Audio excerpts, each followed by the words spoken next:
Ang amoy ng nilulutong adobo ay pumuno sa kusina, isang pamilyar at nakakaginhawang halimuyak na laging nagpapangiti kay Ara.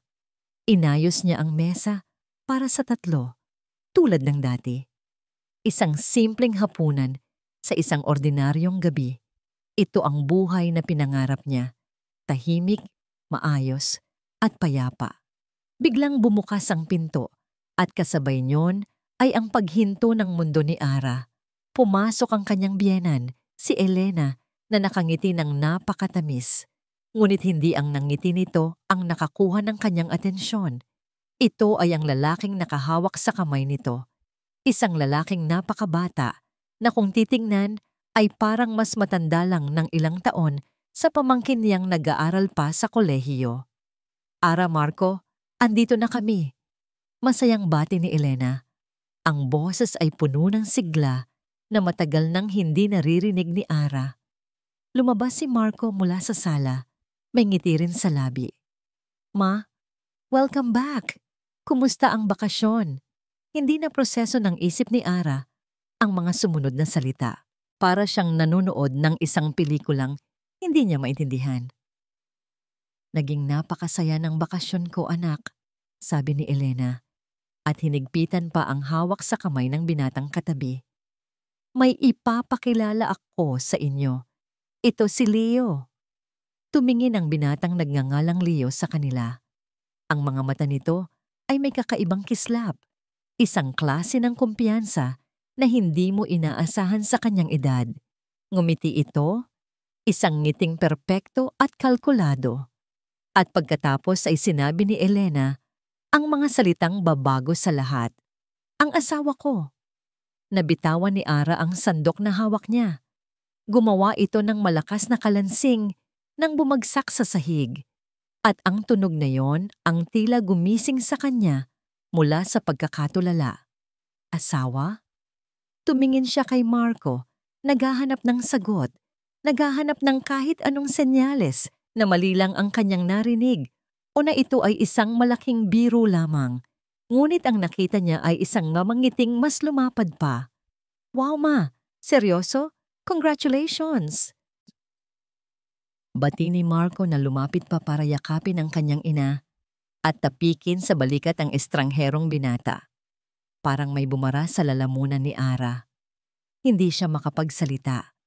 Ang tanging nagawa niya ay pulutin ang nahulog na sandok. Ang isip ay lumilipad. Paanong nangyari ito? Isang linggo lang na nagbakasyon ang kanyang biyenan sa isang resort. Paano siya nakahanap ng asawa at isang lalaking halos kaedad lang ng kanyang mga pamangkin? Hindi ka ba masaya para sa akin, Ara? Ang tanong ni Elena ay tila isang sampal. Napilitan siyang ngumiti. Isang pilit na ngiting hindi man lang umabot sa kanyang mga mata. Masaya po ako para sa inyo, ma. Nagulat lang po ako. Huwag mo masyadong isipin. Bulong ni Marco sa kanya habang paupo na sila sa hapagkainan.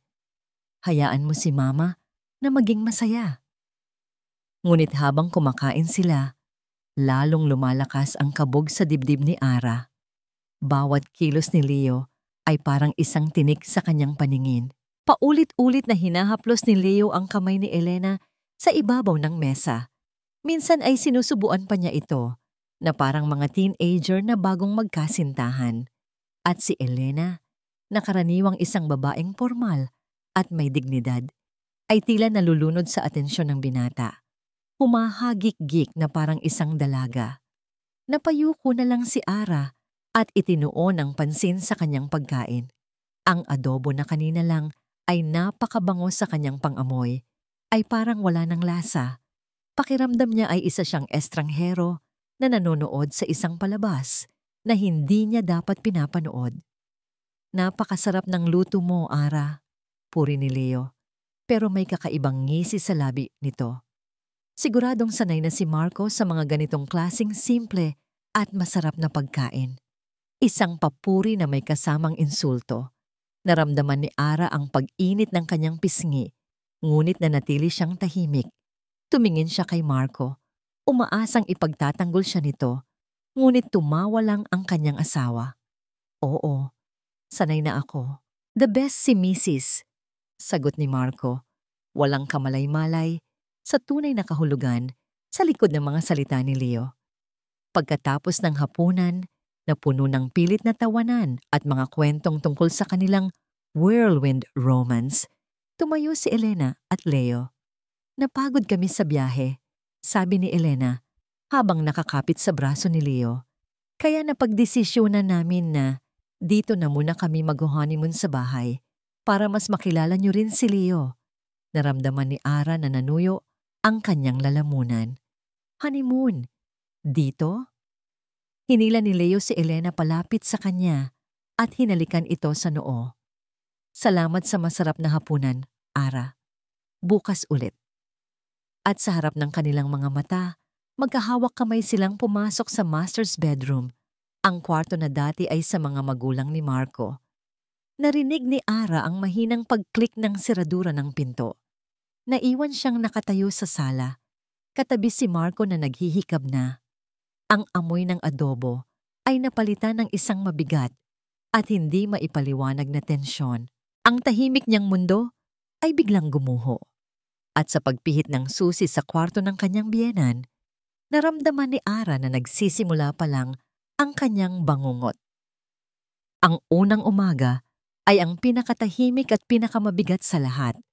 Nagising si Ara sa tunog ng sarili niyang alarm clock. Hindi sa karaniwang ingay ng paghahanda ng kanyang biyenan sa kusina. Paglabas niya ng kwarto, ang buong bahay ay balot sa isang kakaibang katahimikan. Ang pinto ng master's bedroom ay nananatiling sarado. Nagluto siya ng almusal para sa kanilang dalawa ni Marco. Sinigang na kanin at itlog. Habang kumakain, hindi niya maiwasang mapatingin sa nakasaradong pinto. Huwag mo na silang intindihin, sabi ni Marco, na nahalata ang kanyang pagkabalisa. Honeymooners, di ba? Hayaan mo sila. Ngunit ang isang araw na honeymoon ay naging 2. Pagkatapos ay 3. Lunes, naglabas si Ara ng sandamakmak na damit. Habang isinasampay niya ang mga ito sa likod bahay, naririnig niya ang mahihinang halakhakan mula sa bintana ng kwarto ni Elena. Pakiramdam niya ay isa siyang katulong na hindi kasama sa kasiyahan ng mga amo. Martes. Naglinis siya ng buong bahay. Pinunasan ang mga meubles, nag-vacuum ng sahig. Ang tanging palatandaan na may ibang tao sa bahay ay ang mga platong inilalabas nila sa may pinto para kunin niya at hugasan. Ni hindi man lang sila mag-abalang dalhin iyon sa lababo. Miyerkules, namalengke siya mag-isa. Bit-bit ang mabibigat na bayong. Dati, kasama niya si Elena. Nagtatawanan sila habang pumipili ng gulay. Ngayon, ang bigat ng mga pinamili ay kasing bigat ng kalungkutan sa kanyang puso. Ang buong linggo ay naging isang walang katapusang routine ng pagtatrabaho. Siya ang nagluluto, naglilinis, at gumagawa ng lahat. Ang tanging kapalit ay katahimikan at ang pakiramdam na siya'y nababaliwala. Isang hapon, habang naghahanda siya ng merienda, sa wakas ay bumukas ang pinto ng kwarto. Lumabas si Leo. Nakasuot ito ng isang mamahaling silk na bathrobe. Ang buhok ay bahagyang basa pa. Tumayo ito roon na parang hari sa sarili niyang palasyo at tiningnan si Ara mula ulo hanggang paa. Nagugutom na ang asawa ko, sabi nito sa isang tonong hindi nagtatanong, kundi nag-uutos. Magaling! Maghanda ka ng kape para sa kanya at 2 slice ng cake. Ipakidala mo na lang sa kwarto. Hindi nakakilos si Ara. Ang paraan ng pagkakasabi nito ay tila isa siyang utusan. Hindi ba kayo lalabas para kumain dito? Mahinang tanong niya. Isang ngisi ang sumilay sa labi ni Leo. Bakit pa? Para masilayan ang pagod mong mukha. Wag na. Gusto naming mag-relax. Pagkasabi niyon, tumalikod ito at pumasok muli sa kwarto. Isinarado ang pinto nang hindi man lang hinihintay ang kanyang sagot. Naiwan si Ara na nanginginig sa inis. Ang kapal ng mukha. Inihanda niya ang kape at cake at dinala ang tray sa tapat ng kanilang pinto. Kumatok siya. Si Leo ang nagbukas. Bahagya lang, sapat, para maipasok ang tray ni hindi man lang ito nagpasalamat. Dumating si Marco ng gabing iyon na pagod mula sa trabaho. Sinubukan ni Ara na buksan ang usapan. Marco, hindi mo ba napapansin? Simula niya. Isang linggo na tayong parang mga katulong dito, lalo na yang si Leo, kung makapag-utos. Ara, ano ka ba? Putol ni Marco habang naguhubad ng sapatos. Pagod ka lang. Natural lang naman na pagsilbihan natin si Mama, lalo na ngayon at masaya siya. Huwag mo nang gawa ng issue. Pero hindi si Mama ang problema, Marco. Si Leo, ang paraan ng pagtingin niya, ang pananalita niya. Baka naman naninibago ka lang, sabi ni Marco, hindi man lang tumitingin sa kanya. O baka, nagseselos ka lang dahil may iba nang nagpapasaya kay Mama. Ang mga salitang yon ay parang isang suntok sa sikmura ni Ara. Selos? Paano niya naisip iyon? Ang gusto lang niya ay protektahan ang kanyang biyenan. Pero paano niya ipapaliwanag ang isang bagay na kutob lang? Sumuko si Ara. Alam niyang wala siyang mapapala. Mula noon, tinikom na lang niya ang kanyang bibig.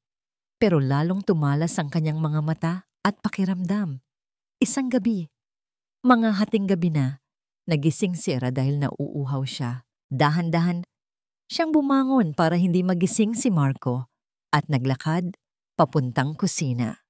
Pagdaan niya sa sala, may narinig siyang boses mula sa balkon. Boses ni Leo. Dahil sa dilim, hindi siya nito nakita. Dahan-dahan siyang lumapit sa pader. Itinago ang sarili sa anino ng kurtina. Sinilip niya ito. Nakatalikod si Leo.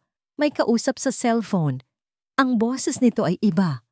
Malamig, walang emosyon, at puno ng kayabangan. Hindi ito ang malambing na boses na ginagamit niya kay Elena. Narinig ni Ara ang isang pira-pirasong pangungusap, sapat na para manindig ang lahat ng balahibo sa kanyang katawan. Ongong niya. Kontrolado ko na ang matanda. Konting tiis na lang. Pagkatapos ay isang maikling tawa, isang tawang nakakakilabot.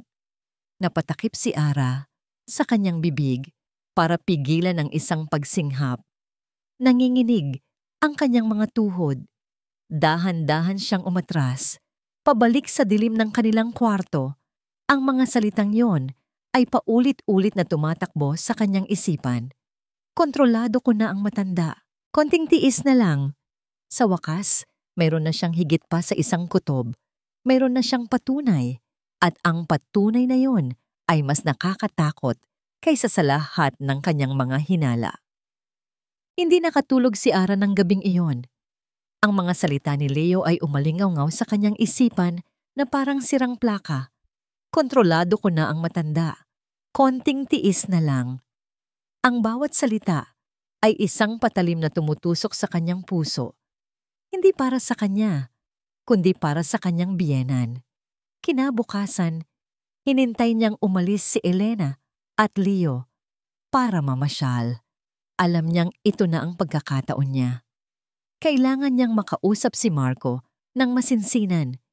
Hindi na ito isang simpleng hinala. Isa na itong malinaw na panganib. Nakaupo si Marco sa sala, nanonood ng TV nang lapitan siya ni Ara. Pinatay niya ang telebisyon. Marco, kailangan nating mag-usap. Seryoso ito, sabi niya.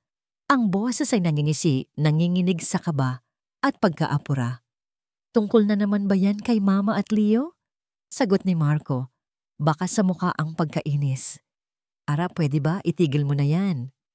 Hindi mo naintindihan, giit ni Ara. Kagabi, narinig ko siyang may kausap sa telepono. Sinabi niya, kontrolado na niya ang matanda. Marco, naririnig mo ba ang sinasabi ko? Ginagamit lang niya si Mama. Tumingin si Marco sa kanya at sa isang saglit, umasa si Ara na makikita niya ang pag-aalala sa mga mata nito. Ngunit ang nakita niya ay galit. Isang nag-aalab na galit. Tumayo si Marco. At naniwala ka naman agad? Sa isang pirasong usapan na narinig mo sa dilim? Ara, gumising ka. Ang ginagawa mo ay paninira. Sinusubukan mong sirain ang pamilya natin dahil lang sa mga walang basehang hinala mo. Pero totoo ang narinig ko. Halos pasigaw na, sabi ni Ara. Ang luha ay nagsisimulang mamuo sa kanyang mga mata. Ano ba talaga ang problema mo? Sigaw pabalik ni Marco. Hindi mo ba kayang makita na masaya si Mama? Pagkatapos ng maraming taon na kalungkutan, ngayon lang ulit siyang ngumiti ng ganyan at sisirain mo ang lahat dahil sa selos mo? Hindi ito selos. Kung hindi ano? Sabihin mo sa akin, Ara. Ano? Hamon ni Marco. Ang mukha ay isang pulgada na lang ang layo sa kanya. Natigilan si Ara. Paano niya ipapaliwanag ang isang bagay na nararamdaman niyang mali sa kaibuturan ng kanyang puso? Paano niya lalabanan ang pagkabulag ng sarili niyang asawa? Umiling na lang si Marco, puno ng pagkadismaya. Wala na tayong pag-uusapan. Itigil mo na ito, bago pa tuluyang masira ang lahat. Tumalikod ito at pumasok sa kanilang kwarto at marahas na isinara ang pinto. Naiwan si Ara na nakatayo sa gitna ng sala, mag-isa. Ang pagkadismaya ay dahan-dahang napalitan ng isang malamig at matigas na determinasyon. Kung walang maniniwala sa kanya, kung walang tutulong sa kanya, gagawin niya ito ng mag-isa. Mula sa araw na yon, nagbago ang kilos ni Ara. Hindi na siya nagrereklamo. Hindi na niya kinakausap si Marco tungkol dito. Ngunit ang kanyang mga mata ay laging bukas. Pinapanood niya ang bawat galaw ni Leo. Napansin niya ang isang bagay. Si Leo, sa kabila ng mga mamahaling damit at pabango na bigay ni Elena, ay may isang lumang-lumang laptop na palagi nitong dala. Mukha itong luma at hindi nababagay sa kanyang imahe. At palagi niya itong isinasara kapag may ibang tao sa paligid. Ito na yon, naisip ni Ara. Ano man ang itinatago niya, nasa laptop na yon. Ang pagkakataon ay dumating makalipas ang ilang araw, Biyernes ng hapon. Ara, aalis muna kami ni Leo. Mag-shopping kami sa mall. Masayang paalam ni Elena. Mukha itong mas bata ng 10 taon, ang mga mata ay kumikinang. Sige po ma, mag-ingat po kayo, sagot ni Ara, habang pinipilit ngumiti. Nakita niya si Leo na pababa ng hagdan, may kausap sa cellphone at tila nagmamadali. Dumiretso ito sa pinto. Tara na, mahal! Yaya nito kay Elena. Lumabas sila ng bahay at narinig ni Ara ang tunog ng sasakyan na paalis. Nang bumalik ang tingin niya sa sala, halos huminto ang kanyang paghinga. Sa ibabaw ng coffee table, naiwan ang lumang laptop. Nakalimutan ni Leo. Para siyang magnet na hinihila papalapit dito. Ang puso niya ay dumadagundong sa kanyang dibdib. Isang bahagi ng isip niya ay sumisigaw na huwag na mali ito. Ito ay paglabag sa privacy. Ito ay isang bagay na hindi niya dapat gawin. Ngunit ang mas malakas na boses ay nagpapaalala sa kanya ng lahat. Ang malamig na tawa ni Leo sa dilim. Ang mga salitang, kontrolado ko na ang matanda. Ang galit at kawalan ng tiwala sa mga mata ni Marco. Ang bulag na kaligayahan sa mukha ni Elena. Hindi ito para sa sarili niya. Ito ay para sa kanila. Para sa pamilyang unti-unting sinisira ng isang ahas na pinatuloy nila sa kanilang tahanan. Patawarin niyo po ako, ma. Bulong niya sa hangin. Pero kailangan kong malaman ang totoo. Nanginginig ang mga kamay niya habang dahan-dahan siyang lumapit sa mesa. Bawat hakbang ay parang 1 kilometro ang layo. Pinulot niya ang laptop. Malamig at mabigat ito sa kanyang mga kamay, parang isang kahon ng mga sikreto na naghihintay na mabuksan. Umupo siya sa sofa, ipinatong ang laptop sa kanyang mga hita. Huminga siya ng malalim, pinipigilan ang panginginig ng kanyang buong katawan. Itinaas niya ang screen. Naghanda siya sa isang password. Nag-isip siya ng mga posibleng salita. Pangalan ni Elena? Petsa ng kaarawan? O baka isang salitang may kinalaman sa pera? Ngunit walang humarang sa kanya.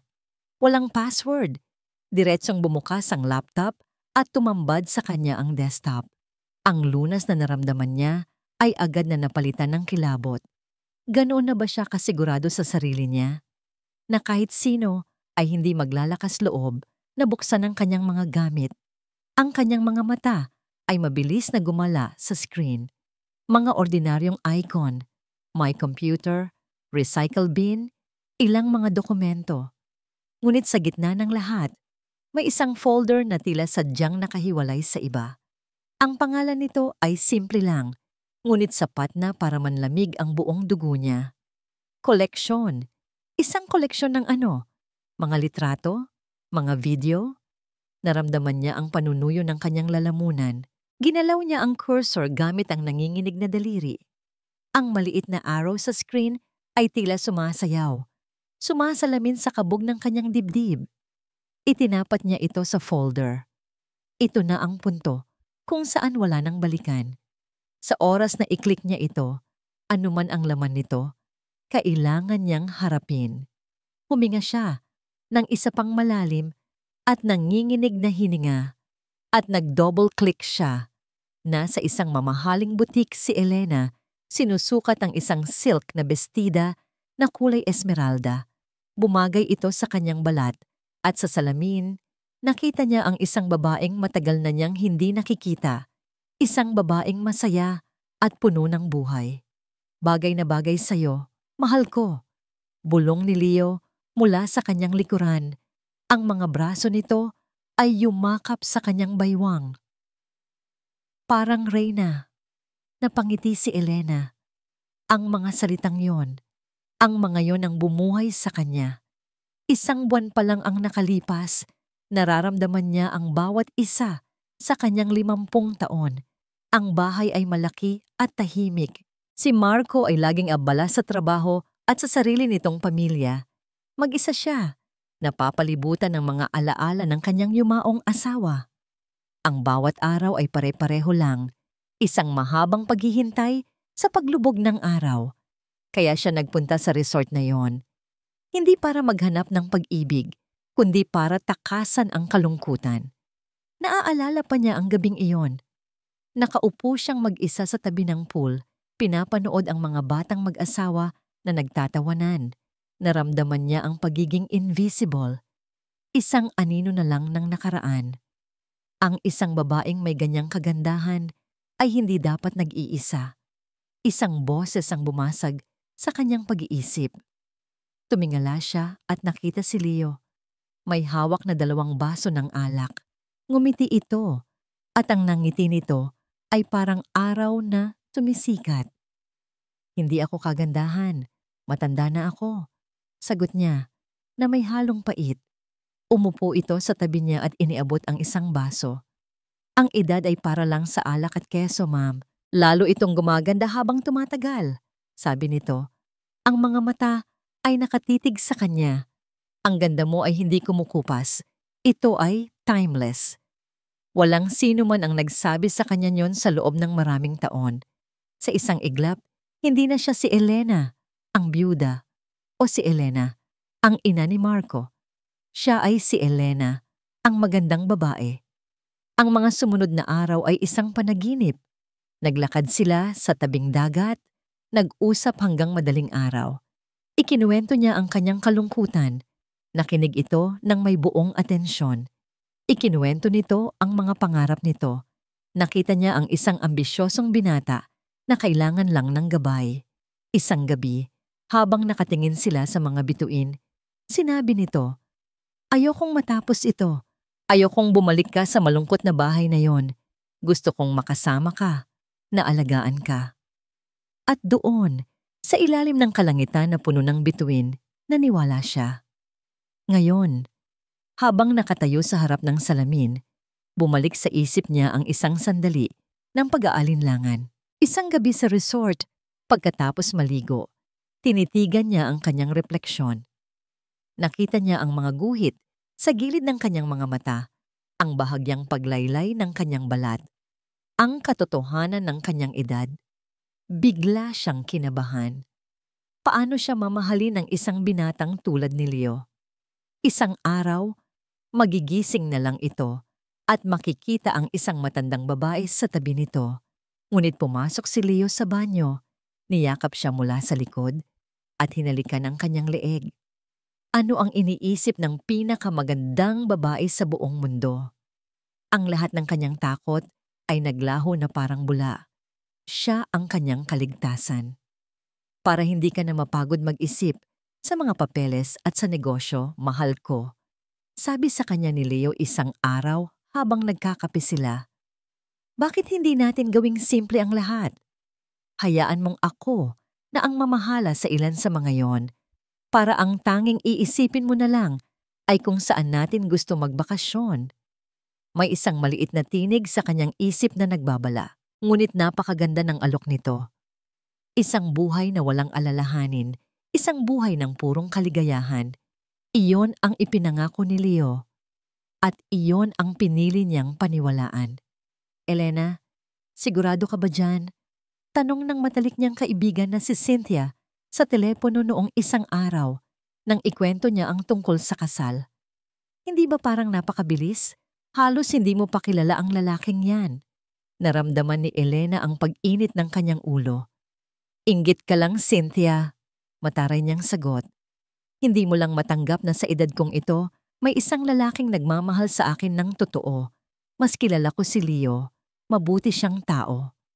Nag-aalala lang ako sa'yo. Kung nag-aalala ka, dapat masaya ka para sa akin. Pinutol niya ang linya. Ayaw niyang makarinig ng kahit anong negatibong salita.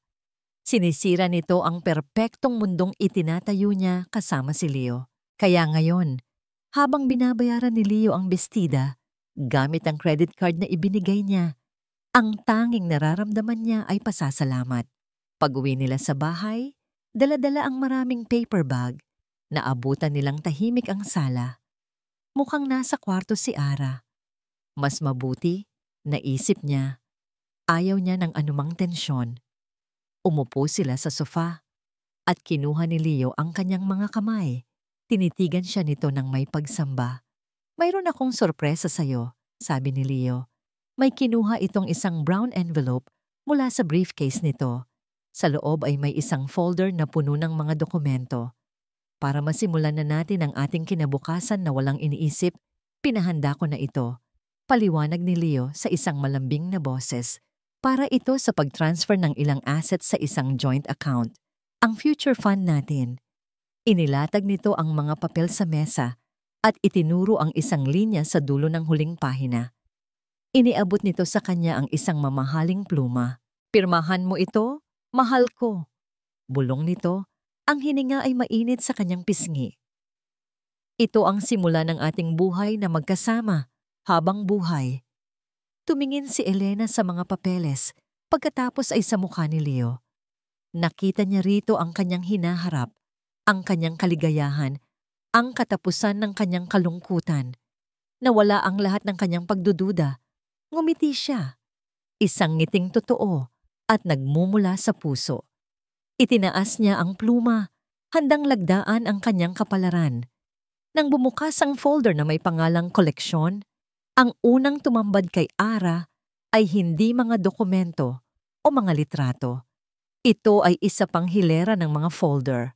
Bawat isa ay may pangalan ng babae na sinusundan ng isang underscore at numero. Ang kanyang puso ay bumagsak sa kanyang sikmura. Teresita, 5 Lorna 60, Imelda 58, Carmen 62. Naramdaman niya ang pag-akyat ng asido sa kanyang lalamunan. Ang mga numero ba ay edad? Napakarami nila. 1, 2, 3. Bilang niya, 7 lahat-lahat. 7 babae, bukod pa sa kanyang biyenan. Hindi ito isang simpleng panloloko. Isa itong operasyon. Isa itong sistema. Ang kanyang mata ay napako sa huling folder sa listahan. Ang folder na pinakakinatatakutan niyang buksan, Elena Fifesitsa.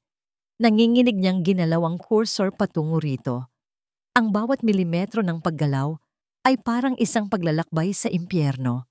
Huminto siya sandali. Ipinikit ang kanyang mga mata.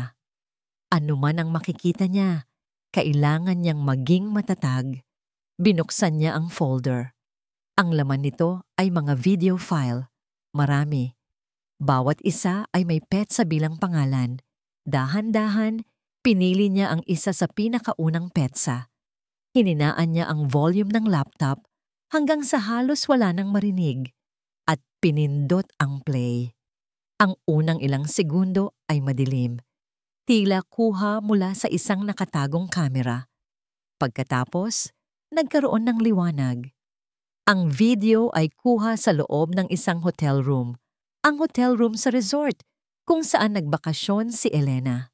Nakita niya ang kanyang biyenan na nakaupo sa kama, nakatalikod sa kamera, tumatawa sa isang bagay na sinabi ni Leo. Si Elena ay mukhang masaya, walang kamalay-malay. Pagkatapos ay lumapit si Leo. Yumuko ito at may ibinulong sa tenga ni Elena na lalong ikinatawa nito. Ngunit bago ito tumayo ng tuwid, ang mga mata ni Leo ay sumulyap ng diretso sa pinagtataguan ng kamera. At sa isang kisap mata, kumindat ito, isang kindat na puno ng kayabangan at panunya. Pagkatapos, ang mga sumunod na eksena ay isang malabong pagkakasunod-sunod ng mga imaheng hindi kayang sikmurain ni Ara. Mga eksenang pribado, mga sandaling para lamang dapat sa 2 taong nagmamahalan, ngunit ngayon ay naging isang maruming palabas na may direktor sa likod ng kamera. Hindi ito pagmamahalan, ito ay isang pagtatanghal. At ang kanyang biyenan, ang bida na walang kaalam-alam na siya'y ginagamit. Hindi na niya kaya, parang siyang nasusuka. Nanginginig ang kanyang mga kamay habang pilit niyang hinahanap ang close button. Isang malakas na pagpindot at naglaho ang video sa screen. Napahawak siya sa kanyang dibdib, habol ang kanyang hininga. Ang galit at pandidiri ay nag-uunahan sa loob niya. Ngunit sa ilalim ng lahat ng iyon, mayroong isang matinding awa. Awa para kay Elena. Isang babaeng ang tanging kasalanan ay ang maghangad na muling mahalin at maging masaya. Tumingin siyang muli sa screen sa mga folder na may pangalan ng ibang babae. Ilan pa sa kanila ang dumanas ng ganitong kahihiyan?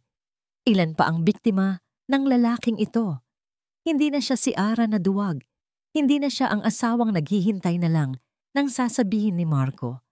Ang nakita niya ay nagbigay sa kanya ng isang bagay na mas malakas kaysa sa takot. Isang layunin. Kailangan niya ng ebidensya. Hindi siya paniniwalaan ni Marco kung wala siyang maipapakita. Agad niyang kinuha ang kanyang cellphone mula sa bulsa. Binuksan niya ang video recorder. Muli niyang binuksan ang folder ng koleksyon at sinimulang i-record ang screen ng laptop. Ipinakita niya ang mga folder ni Teresa, Lorna at ng iba pa. Pagkatapos, binuksan niya ang folder ni Elena. Hindi na niya pinlay ang video. Ang kailangan lang niya ay patunay na mayroon itong ganitong klaseng file. Ini-record niya ang mga thumbnail, ang mga pangalan ng file. Sapat na ito. Nang matapos, mabilis niyang isinara ang lahat ng bintana. Sa laptop, tinitiyak na walang bakas na naiwan. Handa na sana niyang isara ang laptop nang bigla. May narinig siyang tunog ng sasakyan sa garahe. Bumalik na sila. Mas maaga kaysa sa inaasahan niya. Nagpanik si Ara. Ang tibok ng kanyang puso ay tila umakyat sa kanyang lalamunan. Pinipigilan siyang huminga. Mabilis niyang isinara ang takip ng laptop. Ang pag-click nito ay parang putok ng baril sa katahimikan. Sa nanginginig na mga kamay, maingat niyang ibinalik ito sa eksaktong pwesto sa coffee table. Inaayos ang anggulo para magmukhang hindi nagalaw. Itinago niya ang kanyang cellphone sa bulsa. Tumayo siya, pilit na pinapakalma ang sarili. Kailangan niyang umalis sa sala. Kailangan niyang magmukhang natural. Papunta na sana siya sa kusina. Magkukunwaring kukuha ng tubig o maghahanda ng merienda. Ngunit sa kanyang pagmamadali at panginginig, bahagya niyang nasagi ang gilid ng mesa. Isang maliit na paso ng halaman, isang palamuti na nakapatong sa dulo, ang nahulog mula rito. Gumawa ito ng isang malakas, mapurol na kalabog sa sahig. Napatigil siya. Ang kanyang mga mata ay nanlalaki sa takot, nakatitig sa kaunting lupa na kumalat sa tiles. Sa parehong sandali, narinig niya ang pagpihit ng susi sa seradura. Ang mundo ay tila bumagal. Hindi na siya makagalaw. Ang tanging naririnig niya ay ang dumadagundong na tibok ng kanyang puso at ang dahan-dahang pagbukas ng pinto. Pumasok si Leo na sinundan ni Elena na may dalang mga paper bag. Andito na ka. Masayang bati sana ni Elena, ngunit natigil ito nang makita ang tensyon sa hangin. Ngunit ang mga mata ni Leo ay hindi napunta sa mga pinamili o kay Elena. Dumiretso ito sa kanya. Pagkatapos ay sa nahulog na paso sa sahig. At pagkatapos, ang tingin nito ay bumalik sa kanyang mga mata na may bahagyang pagsasalubong ng kilay. Isang tingin na matalas, isang tingin na nagtatanong, isang tingin na puno ng hinala, isang nakabibinging katahimikan ang bumalot sa sala. Pakiramdam ni Ara ay tumigil ang pag-ikot ng mundo habang ang mga mata ni Leo ay nakatitig sa kanya, pagkatapos ay sa paso at pabalik sa kanya. Ano ang nangyari dito? Tanong ni Leo. Ang boses ay kalmado ngunit may bigat. Bago pa man makasagot si Ara, nagsalita si Elena. Ang boses ay puno ng kagalakan mula sa kanilang pamimili. Naku, baka nasagi lang ni Ara. Hayaan mo na, mahal. Ara, tulungan mo na lang akong dalhin itong mga pinamili sa taas. Iyon ang naging kaligtasan ni Ara. Nagkunwari siyang abala sa pag-aayos ng mga paper bag, umiiwas sa tingin ni Leo. Ramdam niya ang mga mata nito na nakasunod sa bawat galaw niya hanggang sa makaakyat sila sa hagdan. Nakahinga lang siya nang maluwag nang makapasok sa kwarto ng biyenan. Sa mga sumunod na oras, si Ara ay parang bangkay na gumagalaw. Naghanda siya ng hapunan, naghugas ng mga plato, lahat ay ginawa niya sa isang otomatik na paraan. Ang isip niya ay lumilipad. Paulit-ulit na ipinapakita ang mga imahe mula sa video. Ang kahihiyan, ang pagtataksil. Alam niyang wala na siyang oras. Ang tingin ni Leo kanina ay isang babala. Alam nitong may alam siya. Kung hindi siya kikilos ngayon, baka huli na ang lahat. Kinabukasan, nahanap niya ang kanyang pagkakataon. Pagkatapos ng almusal, lumabas si Leo sa hardin para sagutin ang isang tawag sa telepono. Naiwan si Elena sa kusina, nagkakape. Ito na. Dahan-dahang lumapit si Ara. Ang puso niya ay kumakabog ng napakabilis. Ma, pwede po ba tayong mag-usap sandali? Mahinang sabi niya. Tumingin si Elena mula sa kanyang tasa, bahagyang nakakunot ang noo. Tungkol saan? Tungkol po sa inyo. At kay Leo, sabi ni Ara. Pinipilit na panatilihing kalmado ang kanyang boses. Ma, nag-aalala lang po talaga ako sa inyo. Isang malamig na ekspresyon ang dumaan sa mukha ni Elena. Ibinaba nito ang tasa nang may kaunting diin. Nag-aalala? Saan ka naman nag-aalala, Ara?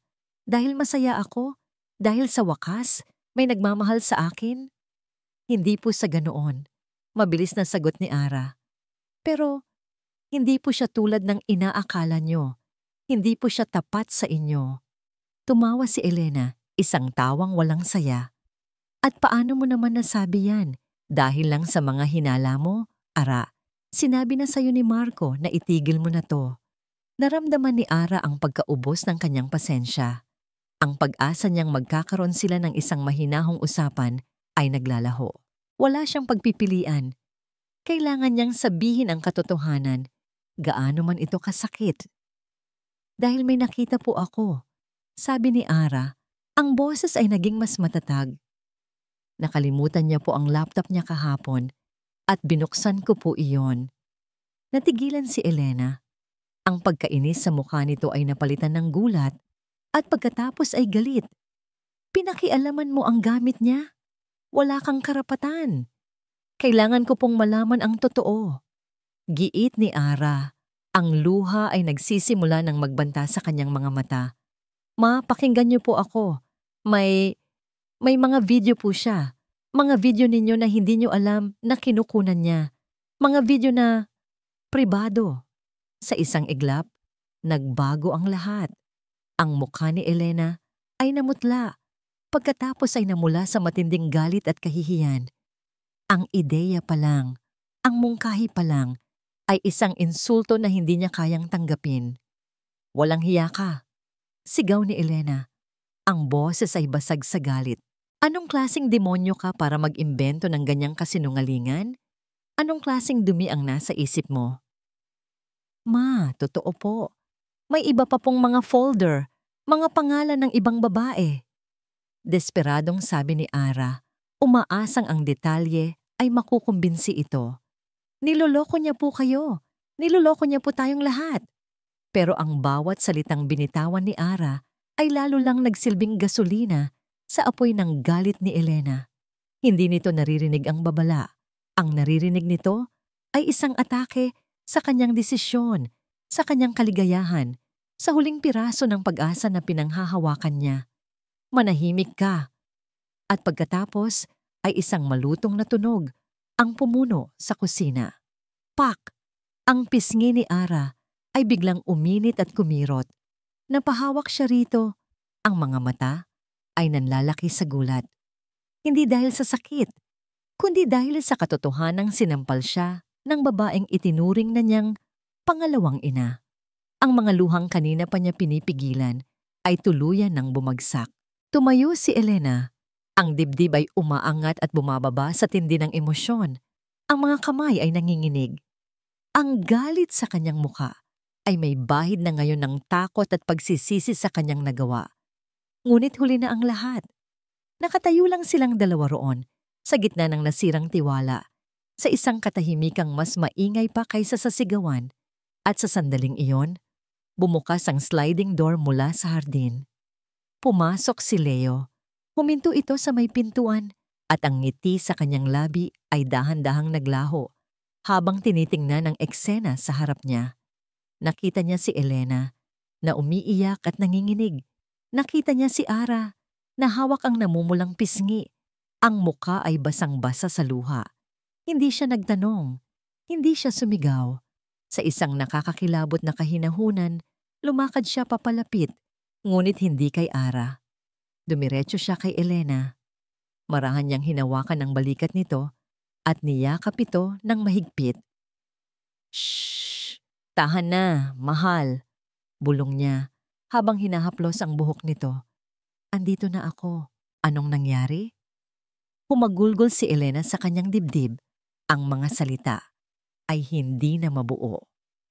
Itinaas ni Leo ang kanyang ulo at tiningnan si Ara mula sa ibabaw ng balikat ni Elena. Ang kanyang mga mata ay hindi na nagpapanggap.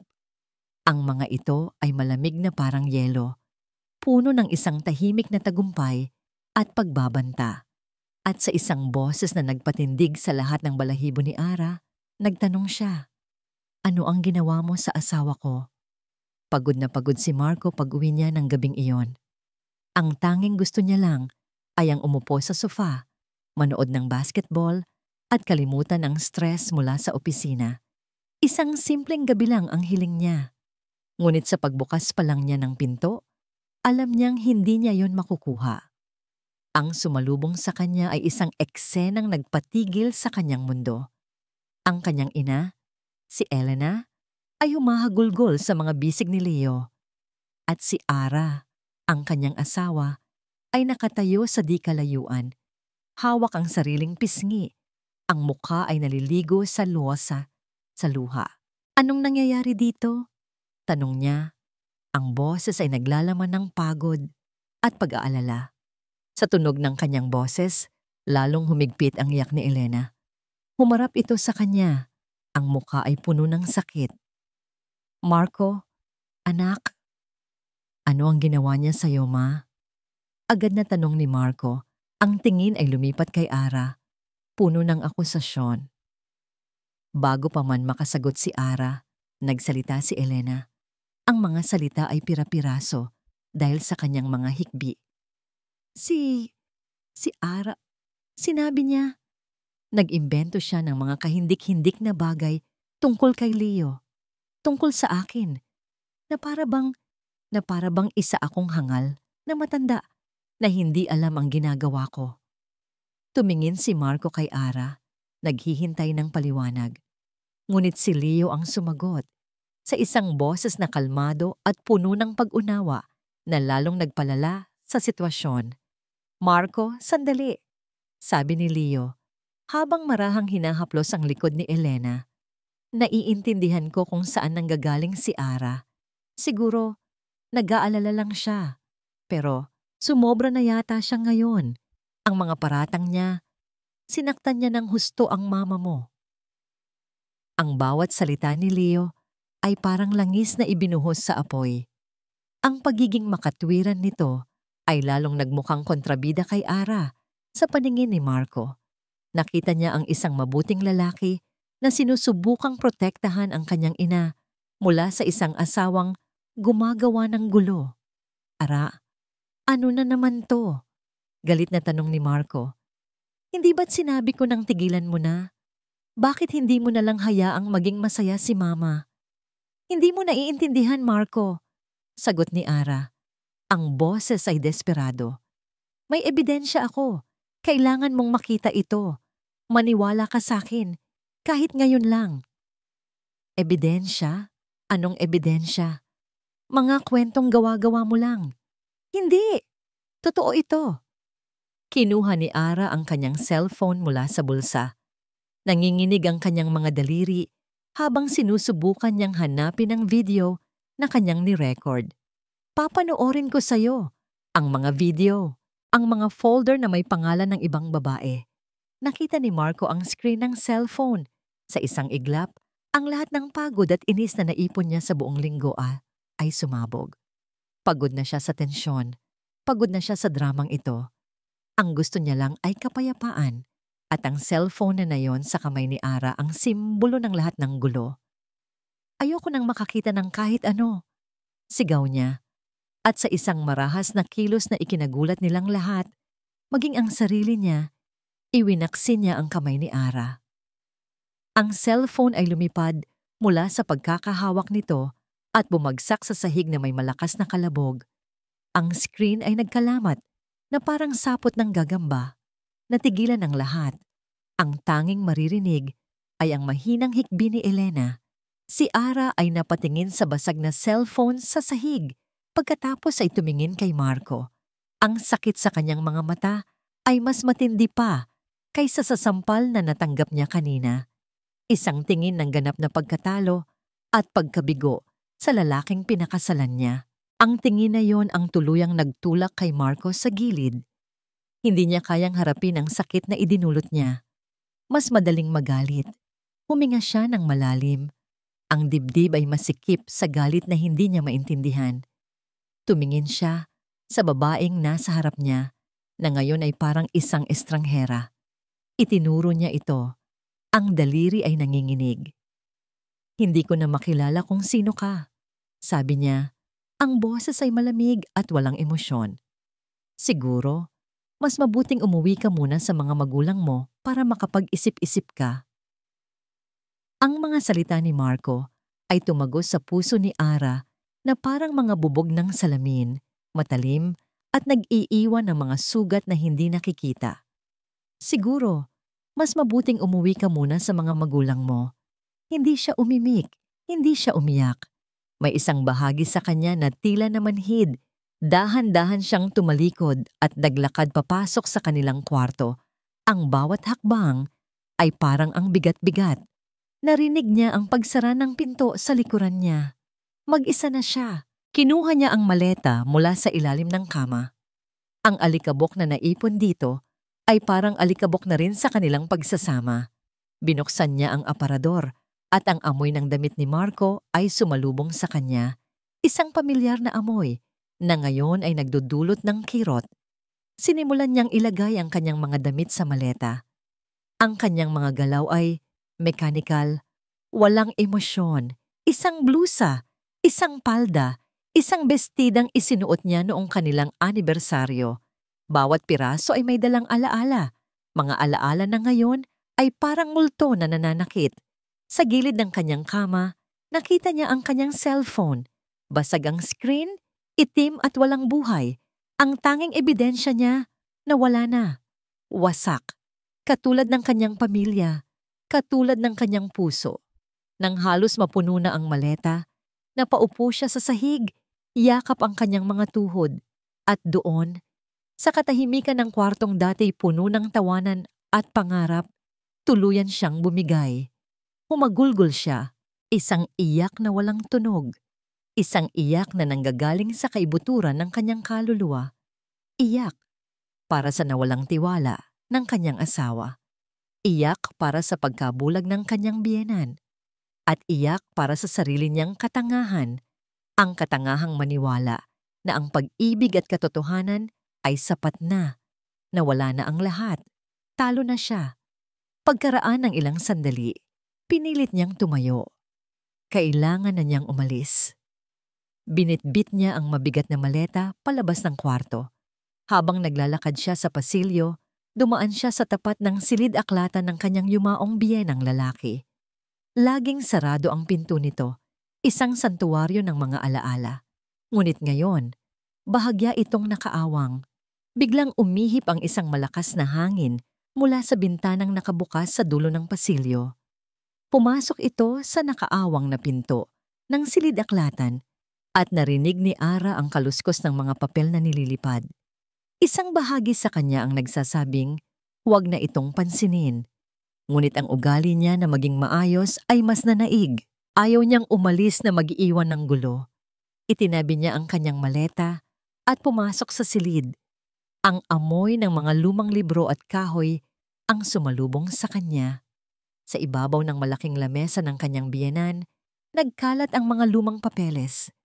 Sinimulan niyang pulutin ang mga ito isa-isa. Mga lumang resibo, mga sulat mula sa bangko, mga bagay na matagal nang dapat itinapon. Nang pulutin niya ang huling piraso, may napansin siyang isang folder na naiwan sa mesa. Hindi ito mukhang luma, bago at malinis ang papel. Dahil sa kuryosidad, binuksan niya ito. Ang nakasulat sa pinakaunang pahina ay nagpatigil sa kanyang paghinga. Special Power of Attorney. Binasa niya ang mga sumunod na linya, ang kanyang mga mata ay nanlalaki. Sa bawat salitang kanyang nababasa, ang mga legal na termino ay komplikado. Ngunit ang kahulugan ay malinaw na parang kristal. Binibigyan ng kapangyarihan. Si Elena, ang principal, ibinibigay kay Leo, ang attorney-in-fact, kapangyarihan na to administer, manage, sell, mortgage, dispose of, and otherwise deal with any and all of my properties, real or personal, wherever situated. Hindi. Binasa niya ulit. To open, manage, and close bank accounts, to sign, execute, and deliver any and all documents. Hindi ito isang future fund. Hindi ito isang joint account. Ito ay isang pagsuko. Isang ganap at kabuuang pagsuko ng lahat ng yaman at ari-arian na iniwan ng ama ni Marco. Lahat ng pinaghirapan nito, lahat ng dapat ay para sa kinabukasan ng kanyang asawa. Lahat ay ipinasa sa mga kamay ng isang manloloko. At sa ilalim ng lahat ng iyon, nakita niya ang pirma na nagpapatibay sa lahat ng ito, ang eleganteng pirma ni Elena. Nabitawan ni Ara ang mga papel. Kumalat itong muli, sa sahig na parang mga tuyong dahon. Napasandal siya sa mesa, ang kanyang mga tuhod ay biglang nanghina, na parang gelatin. Ang sitwasyon ay mas malala pa pala kaysa sa inaakala niya. Hindi lang kahihiyan ang nakataya dito, hindi lang dangal, kundi ang buong kinabukasan ng pamilyang ito.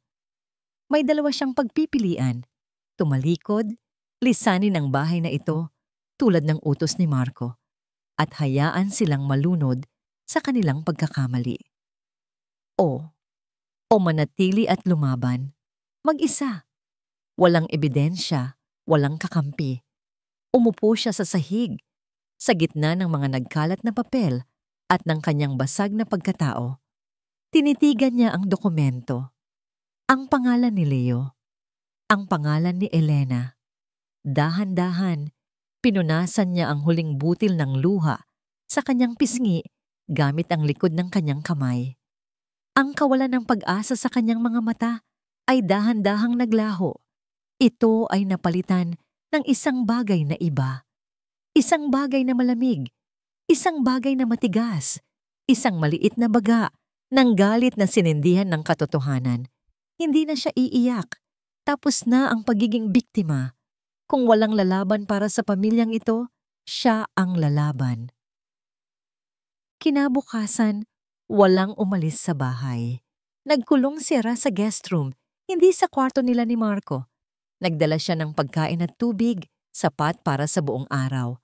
Ang kailangan niya ay oras at isang malinaw na pag-iisip. Ang una niyang ginawa ay kunin ang sirang cellphone. Nagdasal siya habang sinusubukan itong buksan. Isang himala. Sa kabila ng basag na screen, bumukas pa ito. Agad niyang isinaksak sa lumang laptop sa guest room at sa nanginginig na mga kamay. Kinopya ang video file. Ligtas na ang ebidensya. Ang pangalawang hakbang ay mas mahirap. Kailangan niya ng tulong. Gamit ang laptop, hinanap niya ang pangalan ng isa sa mga babae sa folder. Teresita Reyes, isang negosyante. Ayon sa social media, nakita niya ang contact number ng opisina nito. Huminga siya ng malalim bago tumawag. Hello, ito po ba si Mrs. Teresita Reyes? Simula ni Ara, ang boses ay formal. Sino to? Mataray na sagot sa kabilang linya. Ako po si Ara. Isa rin po akong kaibigan ni Leo. Sabi ni Ara, maingat na pinipili ang kanyang mga salita. May kailangan po akong sabihin sa inyo tungkol sa kanya at tungkol sa isang video. Isang sandali ng katahimikan. Pagkatapos, isang nanginginig na boses. Anong sinasabi mo? Wala akong kilalang Leo. Alam ko pong natatakot kayo. Mahinahong sabi ni Ara. Ganoon din po ako. Pero kung hindi po tayo kikilos, marami pa po siyang bibiktimahin. Ang biyenan ko po ang kasunod. Nagpatuloy si Ara sa pagsasalita. Ikinuwento ang lahat. Sa huli, narinig niya ang isang hikbi mula sa kabilang linya.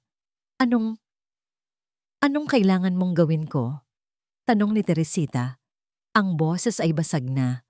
Bumuo sila ng isang plano, isang desperado at mapanganib na plano. Ngunit ito na lang ang natitira nilang pag-asa. Kinagabihan, lumabas si Ara sa kwarto. Naabutan niya sina Marco, Elena at Leo sa sala. Tila naghihintay sila sa kanya. Aalis ka na ba? Malamig na tanong ni Marco. Hindi man lang tumitingin sa kanya. Hindi pa, sagot ni Ara. Ang boses ay kalmado. Pero bago ako umalis, gusto ko lang sanang gawin ang isang bagay. Naglakad siya papalapit sa kanila. Huminto siya sa harap ni Elena. Ang lahat ay nakatingin sa kanya. Si Leo ay may isang nangisi sa labi, isang ngisi ng isang mananalo. Dahan-dahan, lumuhod si Ara. Ma, sabi niya, ang boses ay puno ng pagsisisi. Patawarin niyo po ako. Nagulat si Elena. Maging si Marco ay napatingin. Patawarin niyo po ako sa lahat ng sinabi ko. Pagpapatuloy ni Ara, yumuko siya na parang isang talunan. Mali po ako. Nabulag po ako sa selos at pag-aalala. Nakita ko po kung gaano kayo kasaya kay Leo. Sino po ako para hadlangan iyon? Si Leo ay ngumiti ng mas malapad. Lumapit ito at tinapik ang balikat ni Elena. Si Mahal, sinasabi ko sa'yo narealize din niya. Sana po mapatawad niyo ako. Sabi pa ni Ara, ang muka ay nakayuko pa rin. At bilang patunay ng aking pagsisisi, mayroon akong isang regalo para sa inyo. Isang bagay na makakatulong sa future fund ninyo ni Leo. Itinaas niya ang kanyang ulo. Sa kanyang kamay, may hawak siyang isang maliit na voice recorder. Isang recording ng isang pag-uusap, paliwanag ni Ara, habang ang ngiti ni Leo ay dahan-dahang naglalaho. Isang pag-uusap sa pagitan ni Leo at ng dati niyang business partner. Pinindot niya ang play. Ang unang boses na narinig ay kay Teresita. "Leo, kailangan na nating mag-usap. Nalaman ng pamilya ko ang tungkol sa atin." Pagkatapos, ang boses ni Leo. Malamig at walang pakialam. "Relax, Teresita. Nasa akin ang kopya. Isang maling galaw mo lang, kakalat yan online. Alam mo na ang usapan. Ang pera." "Pero paano na yung matandang pinakasalan mo?" tanong ni Teresita. At sumagot si Leo. Ang boses ay puno ng kayabangan at panunuya.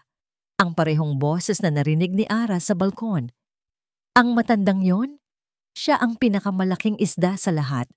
Konting lambing pa, isang pirma, at akin na ang lahat.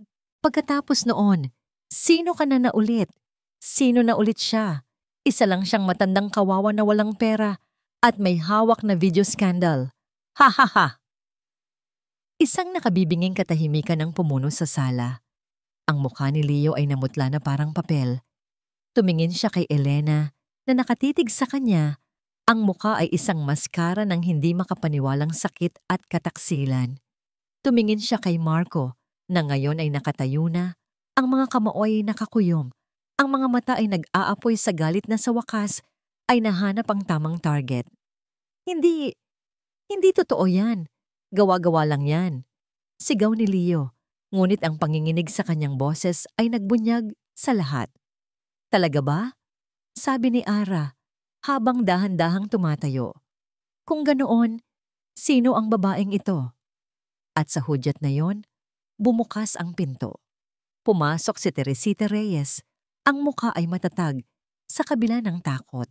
Sa likod niya, nakatayo ang dalawang pulis. Itinuro niya si Leo. "Siya po yan, officer," sabi ni Teresita. Ang boses ay hindi na nanginginig.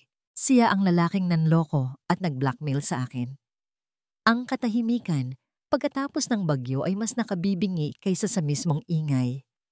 Nang umalis ang mga pulis, kasama si Leo na nakaposas at hindi na makatingin sa kanila, isang mabigat na kumot ng katahimikan ang bumalot sa bahay. Walang nagsalita. Si Elena ay nakaupo sa sofa, nakatingin sa kawalan. Ang muka ay blangko. Tila na proseso pa lang ang lahat ng nangyari. Si Marco ay nakatayo sa tabi ng bintana, nakatalikod sa kanila. Ang mga balikat ay tila binagsakan ng langit at lupa. Si Ara naman ay nanatili sa kanyang kinatatayuan. Sa gitna ng sala, tapos na ang laban.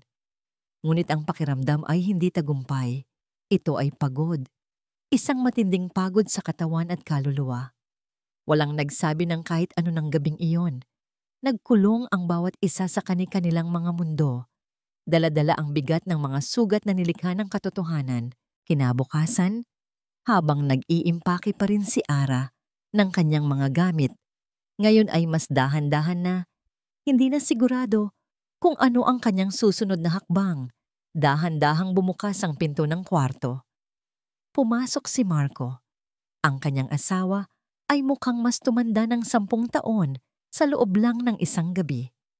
Ang mga mata nito ay namumugto at mayroong isang uri ng sakit sa kanyang muka na ngayon lang nakita ni Ara. Hindi ito lumapit. Tumayo lang ito sa may pintuan. "Ara," sabi nito, ang boses ay paos at basag. "Patawarin mo ako." Hindi sumagot si Ara. Hinintay niya lang ang mga susunod na salita. Naging duwag ako. Pagpapatuloy ni Marco, ang mga salita ay tila hirap na hirap lumabas sa kanyang bibig. "Naging makasarili ako. Ang gusto ko lang ay kapayapaan. Kaya pinili kong maging bulag. Pinili kong huwag maniwala sa'yo dahil mas madali yon kaysa harapin ang gulo. Lumakad ito papalapit. Bawat hakbang ay mabigat. Dapat pinakinggan kita. Dapat pinrotektahan kita. Ako dapat ang kakampi mo, pero iniwan kitang mag-isa." Tumingin ito sa mga mata ni Ara at sa unang pagkakataon, nakita ni Ara ang tunay na pagsisisi. Ang sabihin sa'yong umalis ka, ang pagwasak sa cellphone mo. Iyon ang pinakamalaking pagkakamali ng buhay ko. Patawarin mo ako, Ara. Please. Isang butil ng luha ang pumatak mula sa mata ni Ara. Hindi luha ng sakit, kundi luha ng lunas. Tumango siya ng dahan-dahan, hindi pa handang magsalita, ngunit sapat na ang tango na iyon. Nang sumunod na umaga, naabutan ni Ara si Elena sa kusina. Sa kanyang pagkagulat, ang kanyang biyenan ang nagtitimpla ng kape. Ang mga kamay nito ay bahagyang nanginginig habang inilalagay ang tasa sa mesa sa harap ni Ara. Umupo si Elena sa tapat niya. Sa loob ng ilang sandali, tinitigan lang nito ang kape. Hindi ko alam kung paano magsisimula. Mahinang sabi ni Elena, hindi tumitingin kay Ara. Ang salitang salamat ay parang kulang na kulang. Itinaas nito ang kanyang tingin at nakita ni Ara ang kahihiyan at pasasalamat na naghahalo sa mga mata nito. Iniligtas mo ako, Ara. Hindi lang ang pera namin. Iniligtas mo ang aking dignidad. Kahit na ang kapalit ay ang sarili mong kapakanan. Kahit na sinaktan kita. Hinawakan ni Ara ang nanginginig na kamay ng kanyang biyenan na nasa ibabaw ng mesa. Ginawa ko po yon dahil pamilya tayo, Ma. Patawarin mo ako, anak, sabi ni Elena. Ang boses ay tuluyan ng nabasag. Sa aking katangahan, sa aking pagkabulag, sa sampal na yon, patawarin mo ako. Pinapatawad ko na po kayo, Ma, sagot ni Ara. At sa pagkakataong yon, pareho na silang umiiyak. Ngunit ang mga luha ngayon ay hindi na mapait. Ito ay mga luhang naguhugas ng lahat ng sakit. Kinumpis ka ng mga pulis ang laptop ni Leo at nakuha ang special power of attorney mula sa bahay. Makalipas ang ilang araw, tumawag ang abogado ng pamilya. Malinaw ang balita. Dahil sa ebidensya ng panloloko at pamimeke, ang dokumento ay napawalang bisa na. Ang yaman ng pamilya ay ligtas. Ilang buwan ang lumipas. Ang bahay ay mas tahimik na ngayon. Hindi na ito ang dating ingay na puno ng pilit na tawanan. Ngunit hindi rin ito ang nakabibinging katahimikan ng kalungkutan. Ito ay isang payapang katahimikan. Isang katahimikang may respeto. Isang gabi, muling napuno ng amoy ng adobo ang kusina. Ngunit sa pagkakataong ito, hindi lang si Ara ang naghahanda. Si Marco ang naghihiwa ng mga sangkap, habang si Elena ay nag-aayos ng mesa. Nasa hapagkainan silang tatlo. Walang naguutos. Walang nagsisilbi. Kumuha ng kanin si Marco at inilagay hindi lang sa plato ng kanyang ina, kundi pati na rin sa plato ni Ara. Isang maliit na kilos, ngunit para kay Ara, ito ay nangangahulugan ng lahat. Ngumiti si Ara. Tumingin siya sa 2 taong kasama niya sa mesa. Ang kanyang biyenan na natututo nang mahanap ang halaga sa sarili. At ang kanyang asawa na natututo ng maging isang tunay na katuwang. Nabasag ang aming pamilya. O, naisip ni Ara habang pinapanood sila. Pero marahil, ang mga piraso na winasak ng kasinungalingan, kapag muling pinagdikit ng katotohanan at pagpapatawad, ang siyang nakakabuo ng pinakamatibay at pinakatotoong pundasyon. At sa kanilang bagong simula, alam niyang magiging buo silang muli. At dito nagtatapos ang kwento ni Ara, ni Marco, at ni Elena. Mula sa kaibuturan ng aking puso, maraming salamat sa inyong walang sawang pagsubaybay sa ating kwento. Sa bawat isa sa inyo na nakinig, nag-abang, at nakiisa sa bawat kabanata. Ang inyong suporta ang nagsilbing inspirasyon sa akin. Habang isinusulat ko ang kwentong ito, para bang naging tunay na tao sa aking isipan, sina Ara, Elena, at Marco. Naramdaman ko ang kanilang sakit, ang kanilang galit, at higit sa lahat, ang kanilang pag-asa. Ito ay isang paglalakbay na puno ng matitinding emosyon at isang paalala na ang bawat pamilya ay may kanya-kanyang pinagdadaanan. Higit sa lahat, ito ay isang kwento tungkol sa pambihirang lakas na matatagpuan sa puso ng isang babae, ang halaga ng pagtayo para sa tama, at ang kapangyarihan ng pagpapatawad na kayang buuin muli kahit ang pinakawasak na pamilya.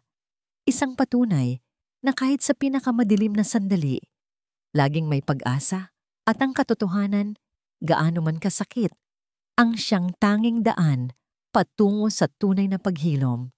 Nais kong marinig ang inyong mga saloobin. Anong aral ang inyong natutunan mula sa kwento ni Ara? Aling bahagi ang pinakatumatak sa inyong puso? Mangyaring iwanan ang inyong mga komento sa ibaba. Ang bawat isa ay aking babasahin at pahahalagahan hanggang sa muli nating pagkikita sa susunod na kwento. Muli, ang aking taos-pusong pasasalamat. Ito ang inyong lingkod na laging naghahatid ng mga kwentong puno ng puso.